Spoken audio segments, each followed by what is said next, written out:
Hello students, आज हम लोग अपने इस वीडियो में स्टोइकियोमेट्री स्टार्ट करने वाले हैं और स्टोइकियोमेट्री के बेसिक सारे जो भी पॉइंट होंगे समझने वाले हैं। मास मास रिलेशन, मोल मोल रिलेशन, वॉल्यूम वॉल्यूम रिलेशन और वॉल्यूम वॉल्यूम रिलेशन कब लगाएंगे और कब नहीं लगाएंगे। ठीक है, तो चलिए स्टार्ट करते हैं स्टोइकियोमेट्री का अपना पहला वीडियो। हेडिंग डाल लीजिएगा,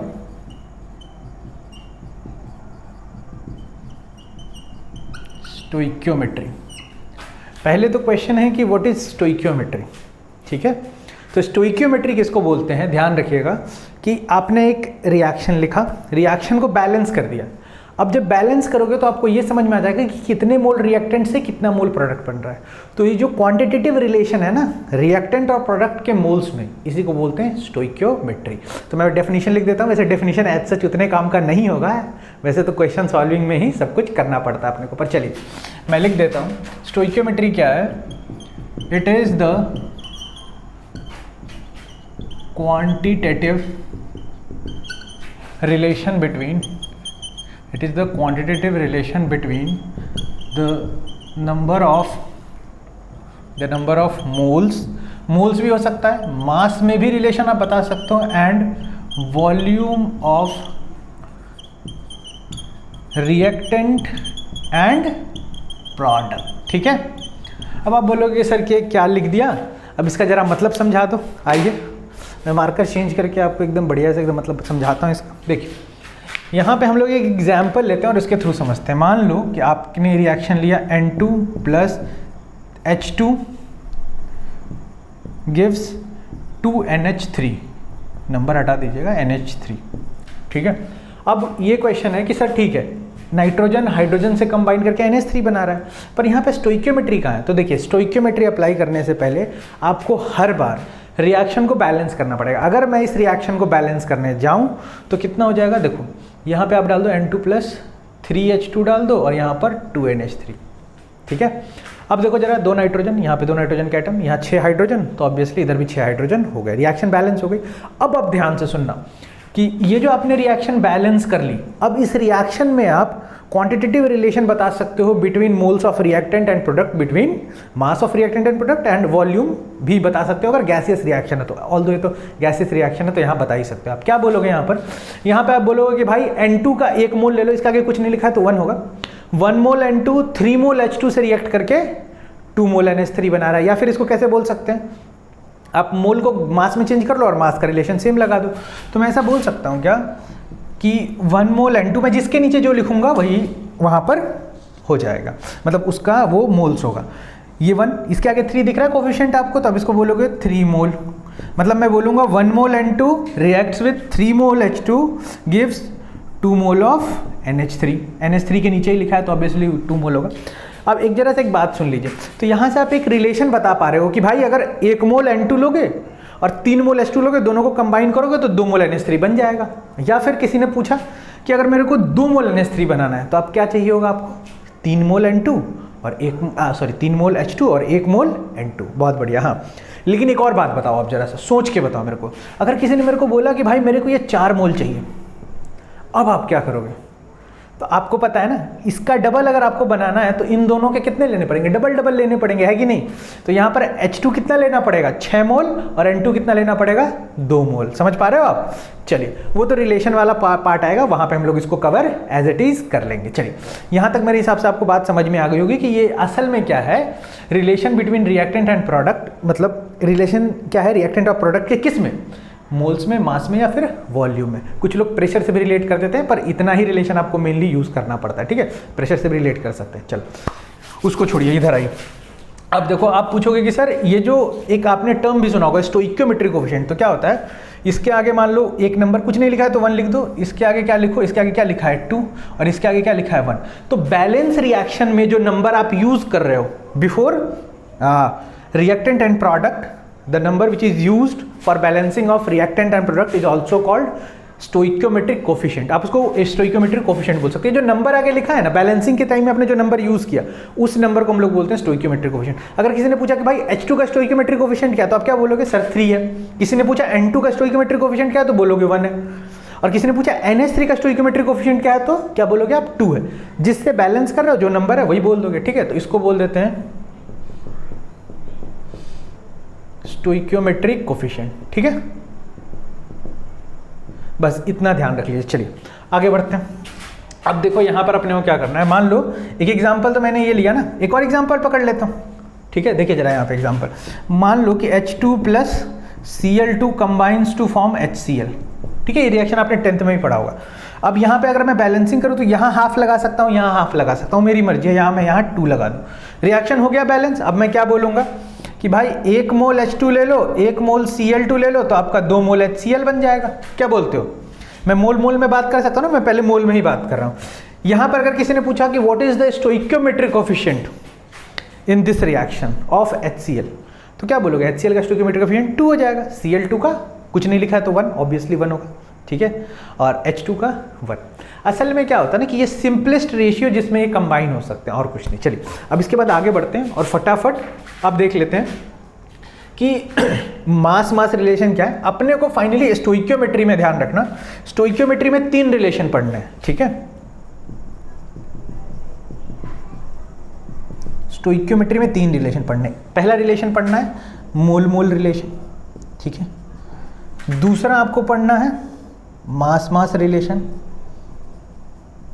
और तीसरा आपको पढ़ना है वॉल्यूम वॉल्यूम रिलेशन। अब कुछ लोगों के दिमाग में आएगा कि सर मोल मास रिलेशन नहीं हो सकता क्या? कुछ लोगों के दिमाग में आएगा सर मास वॉल्यूम रिलेशन नहीं हो सकता क्या? कुछ लोग ऐसा ही बोल सकते हैं सर मोल वॉल्यूम रिलेशन नहीं हो सकता क्या? आप ये सीख जाओगे ना तो वो तो अपने आप ही कर लोगे, ठीक है, फिर वो ज़्यादा बड़ी बात नहीं है उसमें। तो सबसे पहले हम लोग स्टार्ट करने वाले मोल मोल रिलेशन से, ठीक है। तो चलिए पहला पॉइंट लिखिएगा मोल मोल रिलेशन। अब ध्यान से सुनिएगा, बहुत इंपॉर्टेंट है। जनरली हम लोग क्या करते हैं, ज़्यादातर क्वेश्चन मोल मोल रिलेशन से ही बन जाते हैं, नहीं बने तो मास लगा दो। वॉल्यूम की रिक्वायरमेंट बहुत कम होती है, जहाँ वॉल्यूम से कहाँ क्वेश्चन बन जाएगा ना वहाँ मोल से भी बन जाएगा, ठीक है। एवोगाड्रोस लॉ नहीं, सॉरी, आप ऐसा बोल दो कि हाँ कांस्टेंट टेम्परेचर प्रेशर पे आपका वॉल्यूम डायरेक्टली प्रोपोर्शनल टू मोल हो जाता है, हाँ वही एवोगाड्रोस लॉ क्या है ना। चलो तो सबसे पहले हम लोग देखने वाले हैं मास मास रिलेशन। मास मास रिलेशन में क्या करो, सबसे पहले यही ले लो, इसको हटा दे रहा हूँ, ठीक है, मैं ये वाला पार्ट मिटा दे रहा हूँ। आपने आई थिंक ये नोट कर लिया होगा, ये हटा देता हूँ। चलिए यहाँ पे मैं क्या बोल रहा हूँ, N2 plus 3H2 gives 2NH3। सबसे पहले क्या करो, कुछ मत करो, सबसे पहले रिएक्शन बैलेंस करो। सबसे पहली बात ये, स्टोइकियोमेट्री का जो भी क्वेश्चन आएगा, स्टोइकियोमेट्री के पार्ट से जो भी क्वेश्चन आने वाला है, आपको एक रिएक्शन दिया जाएगा, उसको आपको बैलेंस करना होगा। या फिर अगर रिएक्शन नहीं दिया गया तो सर्टेन चीज़ें लिख दी जाएंगी, बोल दिया जाएगा कि MgCO3 को हीट मारा है तो MgO प्लस CO2 में टूट जाएगा। वो मैं क्वेश्चन के साथ बताता चला जाऊँगा, ठीक है। यहाँ पे देखिए, यहाँ पे आप सबसे पहले क्या करो, पहले तो नॉर्मल रिलेशन लगा लो। जो कोफिशिएंट है इसके 1 मोल से H2 का 3 मोल कंबाइन होगा और इसका 2 मोल फॉर्म हो जाएगा। ये तो नॉर्मल रिलेशन हो गया। अच्छा, इसके बाद समझ लो कि ये तुमको नॉर्मल रिलेशन पता है। अब मैं मार्कर चेंज करके क्वेश्चन की फॉर्म में बताता हूँ कि मान लो क्वेश्चन में तुमसे दिया हुआ है, किसी ने क्वेश्चन में दे दिया ऐसा कि, एक सेकेंड, हाँ, किसी ने क्वेश्चन में बोल दिया कि तुम्हारे पास 5 मोल है H2, 5 मोल H2 है। ये तो रिलेशन नॉर्मल रिलेशन हो गया। किसी ने क्वेश्चन में दिया कि तुम्हारे पास 5 मोल H2 है, तो how much mole of N2 required for complete reaction of 5 mole H2, मतलब कितने N2 रिक्वायर्ड होंगे जो 5 मोल H2 के साथ रिएक्ट कर जाएंगे। दूसरा क्वेश्चन होगा कि भाई इससे कितने मोल NH3 फॉर्म होंगे। तो देखो यहाँ पे एक प्योर यूनिटरी मेथड चलने वाला, और कुछ नहीं, एकदम यूनिटरी मेथड चलेगा। आपको बहुत ध्यान से देखना है। देखिए आप बोलोगे जो ये रिलेशन था ना, इनिशियल स्टोइकियोमेट्रिक रिलेशन, उस रिलेशन को आगे लेके आओ। आप बोलोगे कि सर इसके 3 मोल से इसका 2 मोल बनता है, इसमें किसी को कोई डाउट नहीं, 3 से 2 बनता है, मतलब साथ में ये भी कंबाइन होता है, पर मैं इन दोनों का रिलेशन बोल रहा हूँ। तो बताओ इसके 1 मोल से इसका कितना मोल बन जाएगा? 2/3। बस आपको करना क्या है, जिसका आपको वैल्यू पता हो ना उसके 1 मोल के लिए निकाल लो। ट्रिक यही है, उसके 1 मोल के लिए वैल्यू निकाल लो और फिर उससे मल्टीप्लाई कर दो। देखिए जरा ध्यान से देखिए, 2-4 क्वेश्चन देखोगे अपने आप क्लियर हो जाएगा, ठीक। यहाँ पे देखो जरा, इसके 3 मोल से इसका 2 मोल फॉर्म होता है, तो 1 मोल से 2/3 मोल फॉर्म होगा। और क्वेश्चन में कितना पूछा है कि 5 मोल से कितना फॉर्म होगा, तो आप क्या बोलोगे, 1 मोल से इतना, तो 5 मोल से कितना, तो मल्टीप्लाई। तो 5 मोल से भाई फॉर्म हो जाएगा 2/3 इंटू 5 मोल। देखिए मेरे हिसाब से यहाँ तक बात समझ में आ रही है। तो ये क्या हो गया, आप इसे लिख लो 10/3 लिख लो, है ना, इसको आप 10/3 लिख लो, और जिसको मन करे वो इसको भी डिवाइड कर दो, फर्दर 3.34 लिख लो, है ना, पर मैं यही रहने देता हूँ, मोर देन इनफ। अब देखो जरा ये, अब क्वेश्चन क्या है, अब दूसरे मार्कर से लिखता हूँ। अब फिर से अब देखो मेरे को दिया पता लगा NH3 कितना बनेगा मैक्सिमम 10.10/3। अब किसी ने पूछा कि बताओ N2 कितना चाहिए होगा यहाँ पर, तो मेरे को पहले से पता है कि 3 मोल से, या फिर मैं यही यूज़ कर लेता हूँ, यहीं पे यूज़ कर लेता हूँ, इसके 3 मोल से इसका 1 मोल कंबाइन होता है, तो 1 मोल से कितना होगा 1/3 मोल, तो 5 मोल से कितना होगा तो 5/3 मोल। तो ये क्या हो जाएंगे, moles of N2 required to react with 5 moles of H2। और कितने मोल्स NH3 फॉर्म होंगे 10/3, ये आपको दिख रहा है यहाँ पे। तो ऐसे ही क्वेश्चन पूछे जाएंगे। देखो याद रखना है, स्टोइकियोमेट्री का जो इनिशियल क्वेश्चन होता है उसमें एक की वैल्यू बता देते हैं, उसमें तुमको एक की मास बता सकते हैं, मोल बता सकते हैं, वॉल्यूम बता सकते हैं, तीनों से कुछ भी बता, कोई फर्क नहीं पड़ता। आपने मोल मास वॉल्यूम तीनों से मोल निकालना सीखा है, ठीक है। चलिए अब यहाँ पर अगर मोल दिया है तब तो डायरेक्टली आप क्या करोगे, स्टोइकियोमेट्री कोएफिशिएंट से मोल का रिलेशन पता है, बस फटाक से क्या करो यूनिटरी मेथड लगा के ये पता कर लो कि आपको जिसका क्वेश्चन में दिया हुआ है वैल्यू उसके 1 मोल से सामने वाला कितना बन रहा है। जैसे मैंने पता कर लिया इसके 1 मोल से इसका 2/3 मोल बन रहा है, इसके 1 मोल से इसका 1/3 मोल पर बन रहा है, तो 5 मोल के लिए क्या होगा, तो 5 से इधर भी मल्टीप्लाई मार दो, 5 से इधर मल्टीप्लाई मार दो, सीधा क्वेश्चन खत्म, ठीक है। आइए चलिए आगे बढ़ते हैं और मैं एक दूसरा क्वेश्चन देता हूँ आप लोगों को, क्वेश्चन नंबर 2। किसी ने बोला कि A + 2B गिव्स 3C। मेरे को नहीं पता कौन सा एलिमेंट क्या है। अब क्वेश्चन में कहा जा रहा है कि ऐसा क्वेश्चन में बोला जा रहा है कि हाउ मेनी मोल्स ऑफ, ऐसा लिख लो, हाउ मेनी मोल्स ऑफ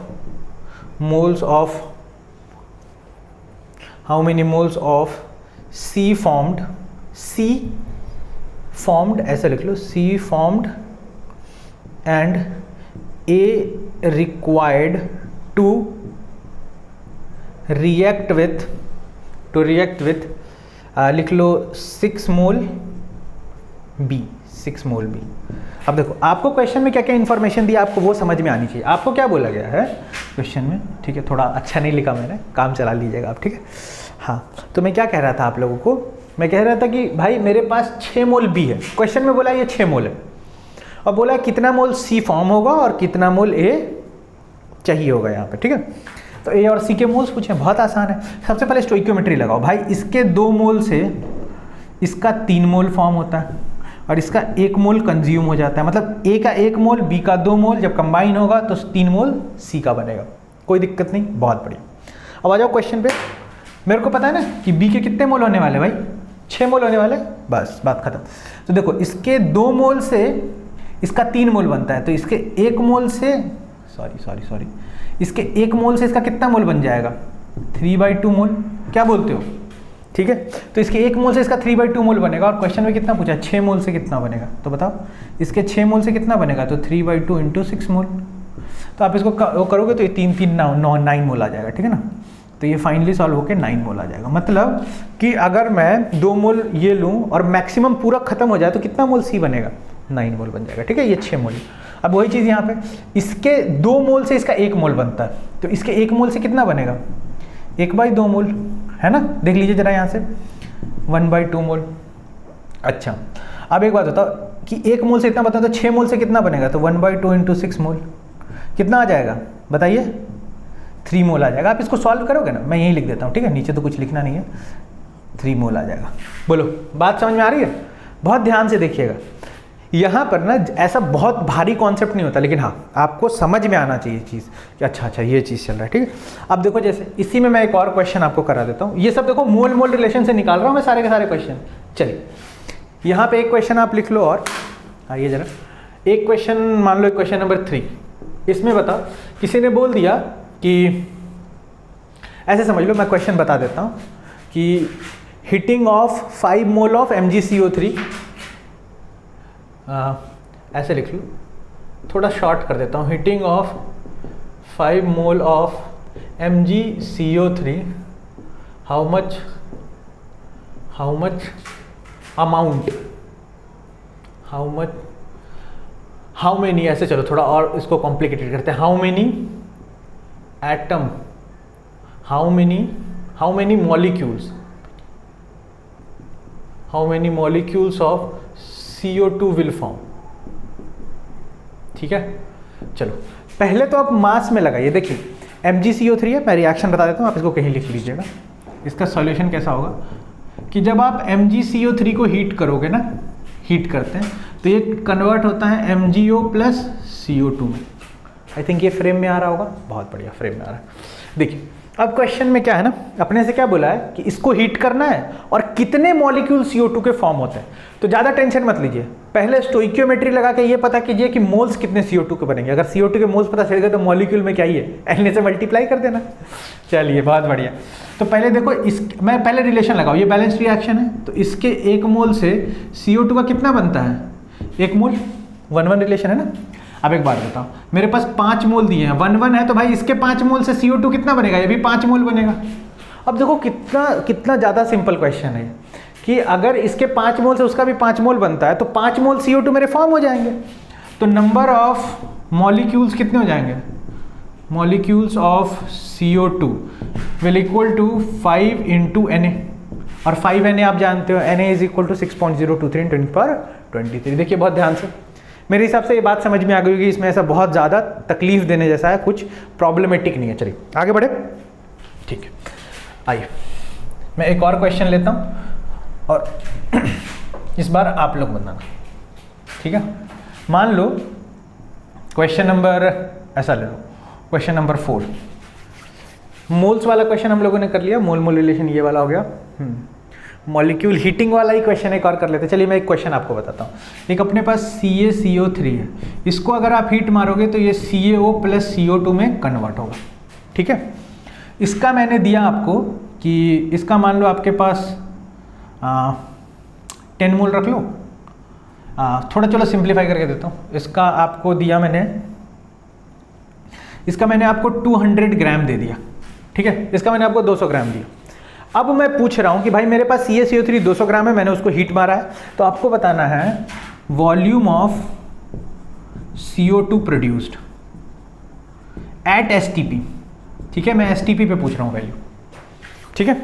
अब चलिए, अब आप 1 मिनट का पॉज लो, मैं वीडियो रोको, आंसर करो एक बार और फिर वीडियो चलाओ, मैं आंसर बताता हूँ।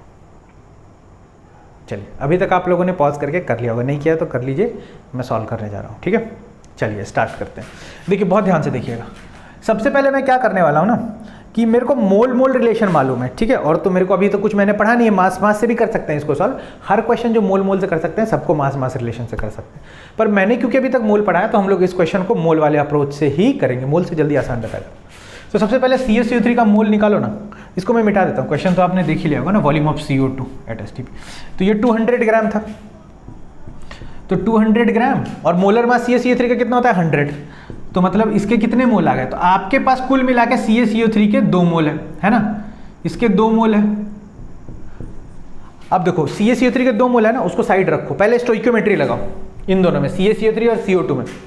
तो भाई मेरे को मालूम है कि इसके 1 मोल से इसका कितना बनेगा, 1 मोल, रिएक्शन बैलेंस है ना, तो बात ही क्या है, इसके 1 मोल से उसका 1 मोल बनेगा। तो अगर मैंने इसका 2 मोल लिया है तो बताइए इसका भी कितना बनने वाला है, 2 मोल बनेगा। अब 2 मोल CO2 बन गया। अब मेरे से क्या बोला है कि भाई 2 मोल CO2 हो गया, तुमको बताना है STP में वॉल्यूम कितना ऑक्यूपाई करेगा। बहुत ही आसान है, बहुत ही आसान है। आप जानते हो ना कि 1 मोल किसी भी गैस का कितना ऑक्यूपाई करता है 22.4, तो 2 मोल कितना करेगा 44.8, खत्म। एक एप्पल का दाम 12 रुपया, तो 2 एप्पल का दाम कितना होगा 24 ही होगा ना, डबल ही तो करोगे, क्या ही कर लोगे। या फिर अगर किसी को ऐसा नहीं समझ में आता आपको कि नहीं सर मेरे को तो फॉर्मूले से ही जाना है, बहुत बढ़िया, कोई दिक्कत नहीं। मोल पता है ना आपको, तो आपने पढ़ा होगा mole equal to volume in litre divided by 22.4। Mole डालो यहाँ पर, मोल यहाँ 2 हो जाएगा, वॉल्यूम इन लीटर आ जाएगा 22.4, इसको इधर मल्टीप्लाई मार दो, तो volume of CO2 in litre is equal to 44.8। I think यहाँ तक आप लोगों को दिख रहा होगा, फ्रेम में देख ली, ठीक है। तो आप कैसे भी सॉल्व कर सकते हो, आपकी मर्जी है। अभी मोल से चल रहे हैं हम लोग। चलिए इसके बाद अभी यहाँ तक मेरे हिसाब से आपको मोल वाली बात समझ में आ गई होगी। चलिए मास मास रिलेशन पे आते हैं, मैं इसको थोड़ा रब कर लेता हूँ। मास मास रिलेशन, ठीक है। बहुत अच्छे से क्वेश्चन अटेम्प्ट करिएगा, बेसिक बन जाएगा ना, अच्छा तो क्वेश्चन करना फिर बहुत बड़ी बात नहीं। आई देखिए मास मास रिलेशन में आप क्या करने वाले हो, बहुत ध्यान से समझिएगा। मान लो फिर वही अपना सबसे पेटेंट वाला equation, N2 + 3H2 gives 2NH3। फिर आप लोग को क्या याद रखना है, रिएक्शन कैसा होना चाहिए, बैलेंस्ड होना चाहिए। अगर रिएक्शन बैलेंस नहीं होगा तो गेम हो जाएगा, और बैलेंसिंग सही से। अच्छा आप ये सोच रहे हो सर बार बार ये इक्वेशन क्यों लिख रहे हैं, तो आप जब इनऑर्गेनिक पढ़ोगे ना तो ये रिएक्शन खूब आएगा, पी ब्लॉक में आएगा, ठीक है। ये प्रिपरेशन ऑफ अमोनिया में यूज़ होता है, ठीक है। यहाँ पर वैसे तो वो भी होते हैं, कैटलिस्ट भी होते हैं, मोलिबेडिनम होता है, पर अपने को सिर्फ पढ़ना है इसलिए हम लोग बार बार ये यूज़ कर ले रहे हैं, ठीक है। चलिए, आपको बुक में भी बहुत बार मिलेगा ये। चलिए यहाँ देखिए, तो बताइए मेरे को, यहाँ पर हम लोग मास में क्या, मोल में क्या लिख रहे थे, हम लोग क्या लिख रहे थे भाई कि इसके 1 मोल से इसका 3 मोल रिएक्ट करेगा तो इसका 2 मोल फॉर्म होगा। अब ध्यान रखना, अब जब मैं मास मास रिलेशन लगाऊंगा ना, तो लोग यहाँ गलती क्या करते हैं, सबसे पहली गलती मैं भी किया करता था जब पढ़ता था, तो पहले मैंने ये गलतियाँ की है, ठीक है। मैं क्या करता था कि भाई N2 का मास कितना होगा, एक नाइट्रोजन का 14, तो 2 का कितना हो जाएगा 28। यहाँ पे मैं बोलूँगा H2 का कितना होगा, तो आप बोलोगे हाइड्रोजन का 6 थोड़े, एक हाइड्रोजन का 1 तो 2 और NH3 का 17। पर ये जो मास आप लिख रहे हो ना, एक एक मॉलिक्यूल का लिख रहे हो, गलत है ये। बताऊँ कैसे, देखो यहाँ पर 3 H2 मॉलिक्यूल है, 3 मोल H2 है, यहाँ पर एक मोल N2 है, तो 1 मोल N2 लो या 28 लिखो, बात देखिए। यहाँ पर ध्यान दीजिए कितना है, यहाँ पर 3 मोल H2 है, 1 मोल H2 का वेट 2 होता है, तो 3 मोल का कितना होगा 6 होगा, और यहाँ पे कितना 17। तो अगर आप ऐसे लिख रहे हो तो अगर कोफिशिएंट 1 है तब तो ठीक है, लेकिन ये रॉन्ग हो गया, ये भी रॉन्ग हो गया, तो आप कैसे लिखने वाले हो, देखो आप एकदम आराम से आओ। आप इसको बोलते हो ना कि सर इसके 1 मोल से इसका 3 मोल कंबाइन करेगा और इसका 2 मोल बनेगा, तो बताओ तो 1 मोल 3 मोल 2 मोल, असल में सब कुछ सेम है। यहाँ पर हम लोग मास मास रिलेशन जो पढ़ा है ना, वो असल में सेम ही है, लेकिन हाँ इशू क्या है कि सेम होने के बाद भी अपने को करना उन चीज़ों को अलग अलग है। और कहीं कहीं पे ना मास मास रिलेशन लगाना ज़्यादा आसान होता है, आंसर जल्दी आ जाता है।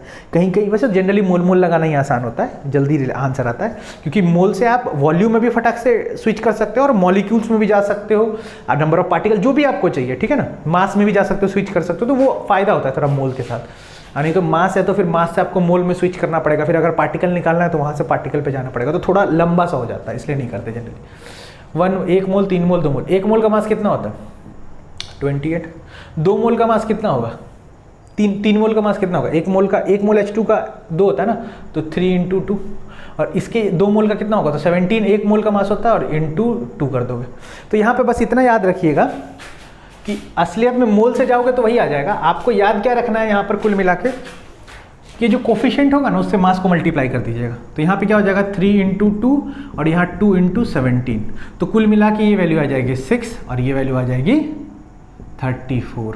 तो ये भी ग्राम, ये भी ग्राम और ये भी ग्राम। अब क्या बोलेंगे हम लोग, देखो बात करना सीखिए कि मॉलिक्यूल्स के टर्म्स में कैसे लिखते हैं, देखिए, या फिर मॉलिक्यूल से कैसे हम लोग डील करेंगे, कैसे बोलेंगे 28 gram of N2 combines with 6 gram of H2 and form 34 gram of ammonia gas, NH3 gas, ठीक है। बात समझ में आई मैं क्या बोल रहा हूँ, ऐसे बोलेंगे जैसे इसका 1 मोल इसके 3 मोल से कंबाइन करके इसका 2 मोल फॉर्म करता है, वैसे ही मास के टर्म्स में जब बात करेंगे तो क्या बोलेंगे, इसका 28 ग्राम इसके 6 ग्राम के साथ कंबाइन होगा और इसका 34 ग्राम फॉर्म करेगा। बात समझ पा रहे हैं आप लोग, मैं एक ही तरीके से दोनों को बोल रहा हूँ। चलिए इसके बाद आते हैं क्वेश्चन पे, कि भाई ये तो आपका क्या हो गया ना, ये तो स्टैंडर्ड हो गया, इस तो स्टैंडर्ड हो गया। क्वेश्चन में ऐसे पूछेंगे नहीं, क्वेश्चन में क्या बोलेंगे आपको, क्वेश्चन में कुछ अलग देंगे, थोड़ा सा अलग। वो क्या देंगे क्वेश्चन में, देखो वो तुमको बोल देंगे कि भाई आपके पास जो H2 है ना, ये H2, ये बोल देंगे कि मान लो ये H2 है आपके पास 18 ग्राम।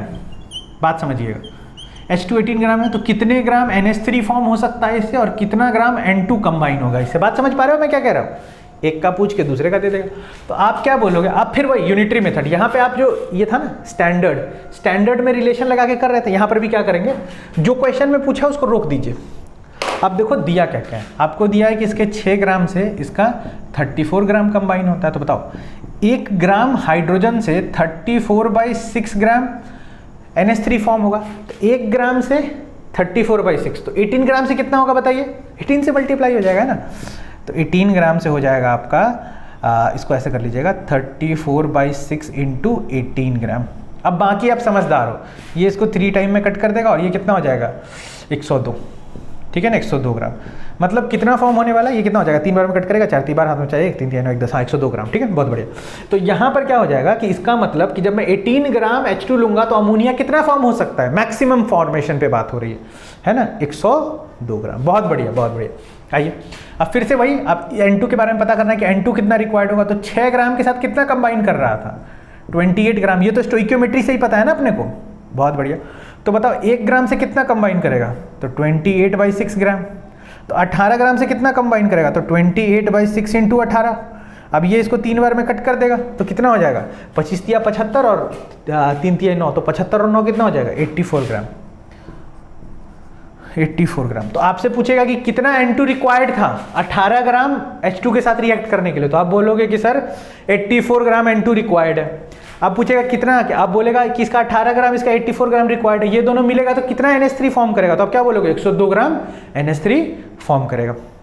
बोलो यहाँ तक बात में समझ में आ रही है। या फिर एक और चीज़ देखो, कंजर्वेशन ऑफ मास, रिएक्टेंट का मास प्रोडक्ट के बराबर होना चाहिए, तो ये 84 और ये कितना 18, तो 84 + 18 102 है ना। तो अगर आपने इसका मास निकाल लिया, इसका मास निकाल लिया, तो इसका तो कंजर्वेशन ऑफ मास से ही निकल जाएगा ना। तो अगर आप चाहो तो वैसे लगा लो, अदरवाइज तो आप ऐसे सॉल्व कर ही सकते हो। मेरे हिसाब से यहाँ तक बात समझ में आ रही होगी आपको। चलिए एक और क्वेश्चन करते हैं। मान लो ऐसा ले लेते हैं, एक क्वेश्चन मैं दे रहा हूँ कि A + 3B गिव्स 2C, ठीक है। और यहाँ पे बोला गया है कि molar mass of A, molar mass question में दे रखा है कि मोलर मास ऑफ, ये आई थिंक बाहर हो जाएगा, नहीं फ्रेम क्या है ना, molar mass of A, molar mass of, यहीं लिखता हूँ ना, आ जाओ। यहाँ पे दिया है कि मोलर मास ऑफ A जो है वो X है, मोलर मास ऑफ B ये क्या है, Y है, और molar mass of C = Z, ये दे दिया है। एक तो ये डेटा गिवन है, रिएक्शन गिवन है, और एक और चीज़ दिया, ठीक है। चीज़ क्या दिया है कि अगर मैं यहाँ पे दिया है कि W ग्राम हम लोगों ने लिया है B, W ग्राम B लिया है, तो आपको बताना है ऐसे मत लिखिए, amount of C formed and B consumed, A consumed, मतलब A कितना कंज्यूम होगा, कितना रिक्वायर्ड होगा, और C कितना कंज्यूम्ड मत बोलो, एंड A रिक्वायर्ड लिख लीजिए, ये ज़्यादा सही वर्ड रहेगा इसके लिए, ठीक है। अब ध्यान से देखिए, सारा वेरिएबल में चला गया क्वेश्चन, अब आपको थोड़ा ध्यान से करना पड़ेगा ना, पूरा एकदम लॉजिक के साथ, क्योंकि यहाँ पे तो गुना भाग होने वाला है नहीं। आइए चलिए मैं सॉल्यूशन से स्टार्ट करता हूँ, सॉल्यूशन करना स्टार्ट करता हूँ। सबसे पहले रिएक्शन इसने खुद ही बैलेंस करके दे दिया था, क्योंकि ये तो एनोनिमस रिएक्शन है ना, इसने खुद कुछ मान लिया कि A B ये है, वो फलाना खिलाना। तो हम लोग क्या लिखेंगे, एकदम मेथड से चलेंगे, कोई दिमाग नहीं लगाना है, 3B कोई दिमाग नहीं लगाना, दिमाग तो लगाना ही है, पर उसी मेथड के अकॉर्डिंग ही काम करना है ना। चलिए, A का मोलर मास है X, इसका मोलर मास X और इसका कोफिशिएंट 1, तो ये X ग्राम हो गया। B का मोलर मास कितना है Y, लेकिन आगे 3 है तो ये 3Y हो जाएगा, और ये मास हो जाएगा इन सब का मास, जैसे यहाँ पे था ना, इसका N2 का मास 28, कोफिशिएंट 1 था, 1 से मल्टीप्लाई हुआ। H2 का मास कितना था 2, लेकिन इसको मल्टीप्लाई किससे किया था 3 से, इसका कोफिशिएंट से, तो इसका कोफिशिएंट 3 है तो यहाँ से 3Y। और एक और चीज़ बताइए, C का कितना है मोलर मास Z, और इसको 2Z लिखेंगे, तो मतलब क्या है, X gram of A combine with 3Y gram of B form 2Z gram of C, ठीक है। तो ये तो हो गया कैसा रिलेशन, इतना, ये ग्राम में, ठीक है। तो ये मैं लिख नहीं रहा हूँ, कंफ्यूजन ज़्यादा हो जाएगा, जी लिखा हुआ होगा ना। X ग्राम A का 3Y ग्राम B से कंबाइन होगा और 2Z gram of C form करेगा। बहुत बढ़िया। आइए अब क्वेश्चन में क्या दिया है, जरा ये बात करिए। मेरे को बोला है कि W ग्राम आपके पास B है, B बेला है मेरे पास कि ये W है, W ग्राम, और बोला है कि ये कितना बनेगा और ये कितना रिक्वायर्ड होगा। बस सिंपल है, करें। चल अब स्टोइकियोमेट्री लगाओ, 3Y से 2Z, मतलब इसके 3Y ग्राम से इसका 2Z ग्राम बनेगा, तो मतलब इसके 1 ग्राम से कितना बनेगा, 1 ग्राम से बन जाएगा 2Z/3Y। तो बताओ भाई W ग्राम से कितना बनेगा, W ग्राम से कितना बन जाएगा 2Z/3Y, 2Z/3Y, तो 2Z/3Y इंटू W, इतना ग्राम क्या होगा, C फॉर्म होगा। बोलो ये समझ में आ रहा है ध्यान से गड़बड़ मत करना मेरे भाई। चलिए मैं क्या करता हूँ, ये तो हो गया, मतलब C कितना फॉर्म होगा, मैं कहीं लिख देता हूँ, अमाउंट, इसको लिख लीजिएगा, ये लिख लीजिए, अमाउंट ऑफ C फॉर्म्ड, ठीक है। तो ऐसे क्वेश्चन ना आपको ऐसे आ सकते हैं, 4 ऑप्शन बना देगा ऐसे ही लिख के, 2/3, 1/3, Z/Y/Z, तो इसमें बहुत कंफ्यूजन होता है। जबरदस्त क्वेश्चन है ये। चलिए मतलब एज सच ऐसे कॉन्सेप्चुअल बहुत नहीं है, लेकिन आपको क्या है कि कैलकुलेशन के टाइम में ये समझना होगा कौन सी चीज़ों को क्या रिप्रेजेंट कर रहा है, बस ठीक है, इतना समझ गए तो आप आराम से सॉल्व कर लीजिएगा इसको, ठीक है। वीडियो थोड़ा लंबा होगा आज का, क्योंकि मैं सेकंड पार्ट में उसका वॉल्यूम बताऊंगा, थोड़ा खींचेगा वीडियो, ठीक है। इत्मीनान से देखिए, फॉरवर्ड करके, संडे का दिन है, कोई दिक्कत वाली बात नहीं है। मतलब जब आप देख रहे हो तो मोस्ट प्रोबेबली संडे ही हो, अगर नहीं है संडे तो कोई बात नहीं, जिस दिन भी आप देख लीजिए, ठीक है। फटाफट आइए, यहाँ पे भी क्या करो ना, यहाँ पे भी लिखो 3y ग्राम से इसका कितना x ग्राम कंबाइन करेगा, तो 1 ग्राम से कितना करेगा, तो x/3y ग्राम। तो w ग्राम से कितना करेगा, तो x/3y इंटू w ग्राम। मतलब this much amount of A is required in this reaction. तो ये हो जाएगा अमाउंट ऑफ A रिक्वायर्ड, ठीक है। देख लीजिए जरा फटाफट, मेरे हिसाब से यहाँ तक बात समझ में आ गई होगी। चलिए आगे बढ़ा जाए, इसको कॉपी करिएगा ना आप लोग। थर्ड रिलेशन है वॉल्यूम रिलेशन। अब देखिए ये जो वॉल्यूम रिलेशन है ना, ये बात याद रखिएगा कि ये सिर्फ एप्लीकेबल किसके लिए है, गैसियस रिएक्शन के लिए। तो सबसे पहला तो नोट डाल के यही लिख लीजिएगा, ओनली फॉर गैसियस रिएक्शन,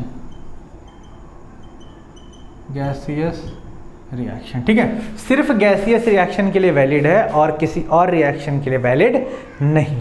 क्यों ऐसा, तो देखो वॉल्यूम रिलेशन आप तभी लगा सकते हो, इसके लिए आपका कंडीशन होगा कि एट कांस्टेंट, ऐसे लिख लो ना, सिंपल थोड़ा लिख देता हूँ, ऐसे लिखता हूँ, at constant temperature and pressure, ठीक है। At constant temperature and pressure, ध्यान रखिएगा कि आप क्या लिख सकते हो, PV = nRT। इसमें से प्रेशर और टेम्परेचर तो कांस्टेंट हो गया और R तो पहले से कांस्टेंट होता है, तो volume is directly proportional to moles. तो volume directly proportional to moles हो गए, तो जब आप मोल रिलेशन लगा रहे हो तो वॉल्यूम भी तो लगा ही सकते हो ना, समझ में आया। तो ये कब एप्लीकेबल है, जब आइडियल गैस इक्वेशन में एप्लीकेबल हो। आइडियल गैस इक्वेशन कहाँ एप्लीकेबल होगा, गैसेस पे ही एप्लीकेबल हो ना, लिक्विड पे मत लगा दे रहा मेरे भाई, ये सिर्फ गैस पे एप्लीकेबल है, ठीक है। चलिए तो यहाँ पे आ जाओ, अब बोलोगे सर करके दिखाइए, ठीक है। तो हम लोग बोल सकते हैं, एक एग्जाम्पल के थ्रू चलते हैं ना, और आपको पता है मेरा फेवरेट एग्जाम्पल कौन सा है N2 + 3H2, ये सारे गैस है ना, गिव्स 2NH3। अब आप देखो यहाँ पर क्या बोलोगे कि सर अब वॉल्यूम में, तो वॉल्यूम तो सर मिलीलीटर में भी होगा, आप उसको लीटर में भी लिख सकते हो, आपको जिसमें लिखने का मन है उसमें लिखो, कोई फर्क नहीं पड़ता, आंसर वही आना है, ठीक है। STP NTP बोल दिया तो देख लेंगे उसके अकॉर्डिंग। यहाँ पे मान लो मैं क्या बोलूँगा, मैं बोलूँगा कि इसका एक वॉल्यूम, जैसे मैं क्या बोल रहा था, इसका 1 मोल इसके 3 मोल के साथ, तो यहाँ 1 लिखा है ना कोएफिशिएंट, तो इसका 1 वॉल्यूम इसके 3 वॉल्यूम के साथ रिएक्ट करेगा और इसका 2 वॉल्यूम फॉर्म करेगा। अब बहुत ध्यान से देखो, तो मैं हर बार एक ही चीज़ कर रहा हूँ, है ना, कोई ज़्यादा डिफरेंस नहीं है, क्योंकि देखो volume directly proportional to number of moles, और अगर मैं चाहूँ तो मोल्स में तो लिख ही सकता हूँ ना, तो मोल्स को हटा के वॉल्यूम लिख दूंगा, क्योंकि ये सब चीज़ कहाँ हो रही है, कांस्टेंट टेम्परेचर और प्रेशर पे, ये आपको दिया होगा। या फिर क्वेश्चन में बोल देगा कि एट STP, तो एट STP का मतलब क्या है, कांस्टेंट टेम्परेचर प्रेशर ही तो है ना। चलिए यहाँ पे ध्यान दीजिए, अब मैं क्या बोल सकता हूँ, बहुत ध्यान से समझिएगा आप लोग, मैं ऐसा बोल सकता हूँ, इसी को मैं ऐसे लिख सकता हूँ कि इसके 1 लीटर के साथ, वॉल्यूम का तीनों का सेम यूनिट पकड़ लो ना, इसके 1 लीटर के साथ इसका 3 लीटर रिएक्ट करेगा तो इसका 2 लीटर फॉर्म होगा, बस इसमें किसी को कोई प्रॉब्लम, ठीक है। मैं बोलूँगा कि इसके 1 ml के साथ इसका 3 ml रिएक्ट करेगा तो इसका 2 ml फॉर्म करेगा। बात समझ पा रहे हैं आप लोग मैं क्या बोल रहा हूँ। आपने वॉल्यूम लिखा ना, तो वॉल्यूम का सारा यूनिट यहाँ पे चला सकते हो, ठीक है। चलिए तो इसको क्वेश्चन के थ्रू समझते हैं थोड़ा सा, है ना, आप उसको कॉपी करिएगा, मैं इधर क्वेश्चन देता हूँ आपको।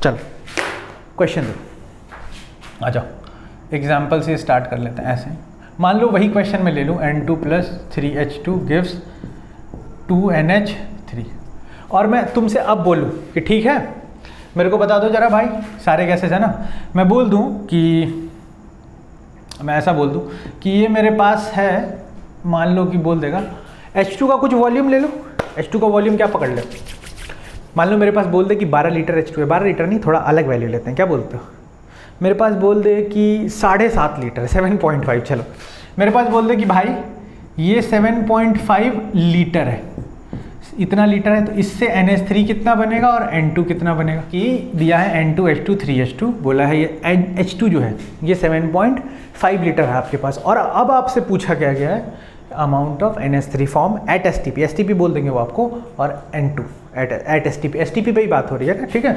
तो जरा ध्यान दीजिए, ये सब छोड़िए, सबसे पहले क्या करो, सॉल्यूशन वाले तरीके पे आओ। क्या तरीके पे आएंगे सॉल्यूशन वाले तरीके पे?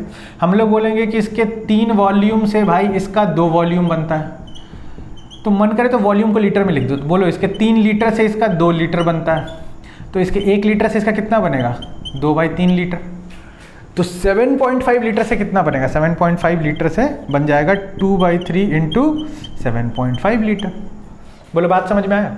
तो this is the amount of NH3 gas formed. ये क्या हो गया, amount of NH3 gas formed, ठीक है। अब किसी ने पूछा कि भाई N2 कितना कंज्यूम होगा, चलिए N2 पे ही बात कर लें। इसके 3 मोल से इसका, इसके 3 वॉल्यूम से इसका 1 वॉल्यूम कंबाइन हो रहा था, है ना, यही तो था। देखिए फ्रेम में आ रहा है, हाँ एकदम बढ़िया। तो इसके 3 लीटर के साथ इसका 1 लीटर कंबाइन होगा, क्या बोलते हो, 1 लीटर। तो 1 लीटर के साथ कितना होगा, तो 1/3 लीटर। तो 7.5 के साथ कितना होगा, तो 7.5 डिवाइडेड बाई 3 लीटर। तो this much amount of N2 is required. तो ये क्या हो जाएगा, अमाउंट लिख दो, या फिर इसको अमाउंट की जगह वॉल्यूम लिख दो, या फिर ऐसे, हाँ वॉल्यूम लिखना ज़्यादा सही होगा, वॉल्यूम ऑफ N2 रिक्वायर्ड। बोलो यहाँ तक बात समझ में आ रही है आप लोगों को? चलिए अब क्या करते हैं, एक छोटा सा क्वेश्चन वेरिएबल के टर्म्स में लेते हैं। यहाँ पे जो हम लोगों ने लिया है ना, चलो इसी क्वेश्चन में क्या बोला कि ये तीनों गैस है, मान लो तीनों गैसेस हैं, और वो चीज़ एप्लीकेबल है, वॉल्यूम डायरेक्टली प्रोपोर्शनल टू मोल। और यहाँ पर दे दिया है कि ये जो रिएक्शन है ये एट STP हो रही है, मतलब STP NTP मतलब कि ये कांस्टेंट टेम्परेचर प्रेशर पर ये चीज़ हो रही है। तो कांस्टेंट टेम्परेचर प्रेशर पे क्या हो जाता है, वॉल्यूम डायरेक्टली प्रोपोर्शनल टू मोल, तो आप डायरेक्टली वॉल्यूम का यूज़ कर सकते हो। तो आप क्या बोलोगे भाई कि इसके 1 वॉल्यूम के साथ इसका, ये आप इसको ऐसा करो ना, इसको ऐसा कर दो कि इस बार इसको ले लेते हैं 4, इसको ले लेते हैं 3 और इसको ले लेते हैं 5, थोड़ा अलग कॉम्प्लिकेटेड करने के लिए। तो मतलब इसके 4 वॉल्यूम के साथ, ऐसे लिख लीजिएगा, इसके 4 वॉल्यूम के साथ B का 3 वॉल्यूम कंबाइन होगा और इसका 5 वॉल्यूम फॉर्म करेगा, है ना। ये तो हो गया नॉर्मल स्टोइकियोमेट्री। अब मान लीजिए क्वेश्चन में आपको बोला है कि आपको यहाँ दे दिया है C का, इसका बोल दिया है कि मेरे पास बोल दिया कि इसका मेरे पास 16 लीटर है, 16 लीटर फॉर्म हुआ है। तो पूछा है कि how much amount of B required and how much amount of A required. समझ में आ रहा है मैं क्या बोल रहा हूँ? बहुत ही आसान है, स्टोइकियोमेट्री से चलिए पहले। तो आप क्या बोलोगे, ठीक है सर कर लेंगे।